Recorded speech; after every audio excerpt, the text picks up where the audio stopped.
নিজের বাবাকে নিয়ে একই বললেন দিঘি। জনপ্রিয় শিশু শিল্পী অভিনেত্রী দিঘি অনেকদিন যাবৎ পর্দার আড়ালে রয়েছেন তিনি। একসময় নিয়মিত পর্দায় অভিনয় করলেও এখন আর নতুন কোনো সিনেমায় দেখা যায় না তাকে। দিঘি এখন আর সেই ছোট্ট দিঘি নেই। দিঘি এখন বেশ বড় হয়ে গেছেন। দিঘির মা 2011 সালে মারা যাওয়ার পর থেকে তার জীবনের সবটা জুড়েই আছে তার বাবা।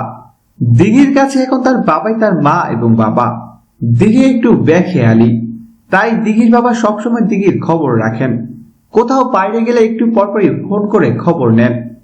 দিঘির বাবা সুব্রত নাকি কয়েকদিনের জন্য বাইরে গেলে দিঘির চোখে বন্যা বয়ে যায়। ঘন্টায় ঘন্টায় বাবার ফোন না পেলে নাকি দিঘির শূন্য শূন্য লাগে। দিঘি এখন 8ম শ্রেণীর ছাত্রী। ধানমন্ডির একটি স্কুলে পড়ালেখা করছেন তিনি। দিঘি বলেন, বাবা আমার কাছে একটা সুপার হিরোর মতো। তিনি আমাকে মায়া মমতায় আগলে রেখেছেন। প্রিয় দর্শক, ধন্যবাদ ভিডিওটি দেখার জন্য। বিনোদন জগতের এক্সক্লুসিভ সব খবর পেতে এখন সাবস্ক্রাইব করুন HDWebs.com-এ।